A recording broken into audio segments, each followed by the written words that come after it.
राज्य सरकारच्या त्रिभाषा धोरणाला केंद्राकडून चपराक, इयत्ता पहिलीपासून 3 भाषांची सक्ती कराच असं नाही. विद्यार्थ्यांच्या 14व्या वयापर्यंत तिसरी भाषा शिकवू शकता, केंद्र सरकारचं स्पष्टीकरण.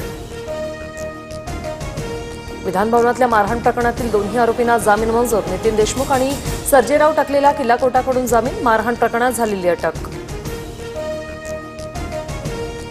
माणिकराव कोकाटे यांचं वर्तन भूषणावह नाही. विधानभवनात गांभीर्याने बसणं गरजेचं. सभागृहात रमी खेळतानाच्या कोकाटेंच्या व्हिडिओवरून फडणवीसांनी कान टोचले. कृषी मंत्री माणिकराव कोकाटे उद्या सकाळी 10 वाजता पत्रकार परिषद घेणार. स्पष्टीकरणानंतर कोकाटे आता काय बोलणार याकडे लक्ष. विजय घाडगेंवरील मारहाणीनंतर सूरज चव्हाणांच्या राजीनाम्याचे आदेश. पक्षाच्या मूल्यांच्या विरोधातील वर्तन खपवून घेणार नाही म्हणून कठोर निर्णय. अजित पवारांची भूमिका.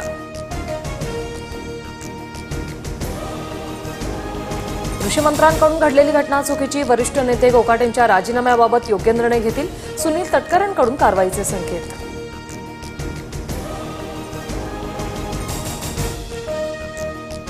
छावा संघटनेच्या कार्यकर्त्यांना लाथाबुक्क्यांनी मारणाऱ्या सूरज चव्हाणांवर अखेर गुन्हा दाखल. तर विजयकुमार घाडगेंना भेटणार, गैरसमज दूर करणार. सूरज चव्हाण यांची दिलगिरी. राष्ट्रवादी विरोधात छावा संघटना आक्रमक. धाराशिवमधील राष्ट्रवादीच्या कार्यक्रमस्थळी छावा संघटनेचा राडा. सूरज चव्हाणांविरोधात घोषणाबाजी. तर अजित पवारांचा सुनील तटकरेंचे बॅनर फाडले.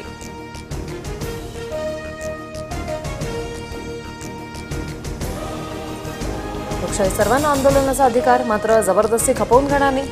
छावा संघटनेकडून लातूर बंद केल्यानंतर पालकमंत्री शिवेंद्र राजेंचा इशारा. तर शेतकऱ्यांसाठी मार खाऊ आम्ही कोणाची हुजरेगिरी करत नाही. छावा संघटनेकडून प्रत्युत्तर. 4 मंत्र्यांसह अनेक अधिकारी हनी ट्रॅपमध्ये अडकले. शिवसेनेचे 4 खासदार हनी ट्रॅपमुळेच पळाले. संजय राऊतांचा खळबळजनक दावा. मविया सरकार पाडण्यासाठीही हनी ट्रॅपचा वापर केल्याचा आरोप. संजय राऊतांकडून प्रफुल्ल लोढांचा गिरीश महाजनांसोबतचा फोटो ट्विट. तर लोढा सर्वपक्षीय कार्यकर्ता. शरद पवार, उद्धव ठाकरेंसह जयंत पाटील आणि सुप्रिया सुळेंसोबतचे फोटो दाखवत महाजनांचं उत्तर. प्रफुल्ल लोढाचे सर्वांसोबत फोटो. विरोधकांनी हवाबाजी न करता हनी ट्रॅपबाबत पुरावे द्यावे. आरोपांवरून मुख्यमंत्री फडणवीसांचं प्रत्युत्तर. प्रफुल्ल लोढांकडे हनी ट्रॅपची संपूर्ण माहिती. एसआयटी चौकशी करा. एकनाथ खडसेंचा दावा. तर खडसेंचे मानसिक संतुलन बिघडले. त्यांनी मुलाच्या मृत्यूची एसआयटी चौकशी करावी. महाजनांचा पलटवार.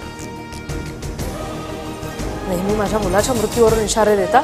दम असेल तर लावा चौकशी. सामोरं जायला तयार. गिरीश महाजनांनी केलेल्या आरोपांनंतर एकनाथ खडसेंचं आव्हान.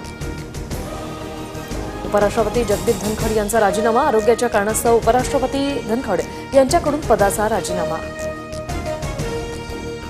अनिल परबांविरोधात हक्कभंग आणणार. माझ्या आईचा काहीही संबंध नसताना बदनामी केली. माफी मागावी. सावली बारवरून केलेल्या आरोपांनंतर योगेश कदम संतापले. राजकीय लढाई निवडणुकीत व्हावी. एजन्सीचा वापर का? सुप्रीम कोर्टाचे ईडीवर ताशेरे. आमचं तोंड उघडायला लावू नका, अन्यथा कठोर टिप्पणी करावी लागेल. सरन्यायाधीशांनी ईडीला फटकारलं. एकतर्फी प्रेमातून अल्पवयीन मुलीच्या गळ्याला चाकू लावला. माथे फिरू तरुणाचा साताऱ्यात फिल्मी राडा. जमावाच्या प्रसंगावधानाने टळला अनर्थ. तरुण शाहूपुरी पोलिसांच्या ताब्यात.